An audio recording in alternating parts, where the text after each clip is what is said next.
Sorry ass DJ. Hello my dear learners, take my Islamic greetings. Assalamu alaikum rahmatullah. Today I am going to talk about how to start learning English.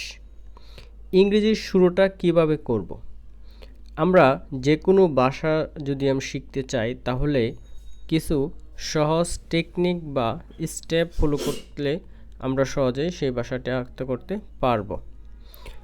যদি আপনি scientific কোনো ওয়ের কথা বলেন, what is scientific way of learning it is, which is appropriate way of learning English, তাহলে only 5টি সহজ পদ্ধতি follow করে ইংলিশ ল্যাঙ্গুয়েজ আমরা শিখতে পারবো।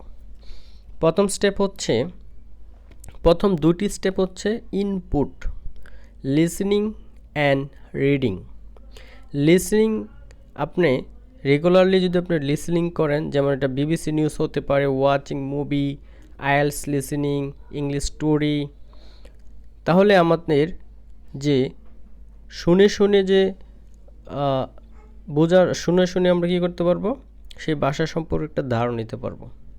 অর্থাৎ আপনাকে ইনপুট দিতে হবে। লিসনিং আপনি যদি প্রচুর লিসনিং করেন রেগুলার, তাহলে আপনার যে বলবে তার কথাটি আপনি শুনতে পারবেন এবং শোনার পরে সে কীভাবে বলছে, কোন টিউনে বলতেছে, কোন প্রনাউন্সিয়েশন বলতেছে, আপনি সেটা বুঝতে পারবেন। এবং আপনি যে রেগুলার 5 থেকে 6 ঘন্টার লিসনিং করেন 2 থেকে 3 মাস, তারপরে আপনি আস্তে আস্তে বলতে পারবেন। লিসনিং হচ্ছে ইনপুট, আর লিসনিংয়ের সাথে সাথে আপনাকে কিছু বোঝার চেষ্টা করতে হবে। সব কিছু যে আপনার বুঝতে হবে তাও না, আপনি শুনতে শুনতে অটোমেটিক আপনার ভিতরে ঢুকে যাবে। তারপর হচ্ছে রিডিং। রিডিং আপনি যে কোনো স্টোরি বুক পড়তে পারেন, নিউজ পেপার পড়তে পারেন, আইএলস রিডিং পড়তে পারেন। আপনি যখন প্রচুর রিডিং পড়বেন, বই পড়বেন, তখন আপনার ভিতরে বিভিন্ন সেন্টেন্স, বিভিন্ন স্ট্রাকচার অটোমেটিক ইনপুট হয়ে যাবে। তাহলে প্রথম দুটি স্টেপ হচ্ছে ইনপুট, লিসনিং এবং রিডিং। 3 নম্বর হচ্ছে আন্ডারস্ট্যান্ডিং। আপনি লিসনিং করতেছেন অমনোযোগীভাবে, তা হবে না, আপনাকে কিছু মনোযোগী হতে হবে, বোঝার চেষ্টা করতে হবে, বলার ট্রাই করতে হবে। তাহলে লিসনিং পরে হচ্ছে আউটপুট হিসেবে আসবে স্পিকিং। আপনি যখন প্রচুর শুনবেন, আপনি অবশ্যই কিছু না কিছু বলতে পারবেন।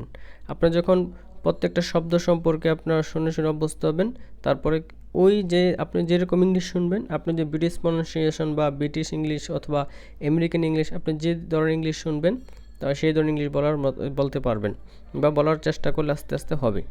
তারপর হচ্ছে আপনি প্রচুর যদি রিডিং পড়েন, তাহলে বিভিন্ন স্ট্রাকচার সম্পর্কে জানতে পারবেন, বিভিন্ন সেন্টেন্স সম্পর্কে জানতে পারবেন, আর সেটা আপনাকে রাইটিংয়ে আপনাকে হেল্প করবে। তাহলে আমরা এই সহজ 5টি স্টেপ ফলো করে আমরা সহজ ইংরেজি শিখতে পারবো। 1 নম্বর হচ্ছে লিসনিং। আপনি লিসনিং কি শুনবেন, আপনি বিবিসি শুনতে পারেন, আপনি ওয়াচিং মুভি দেখতে পারেন।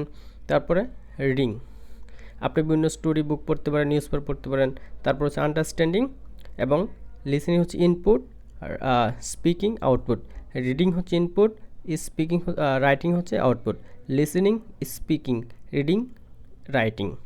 লিসনিং ভালো হলে স্পিকিং ভালো হবে, রিডিং ভালো হবে, রাইটিং ভালো হবে।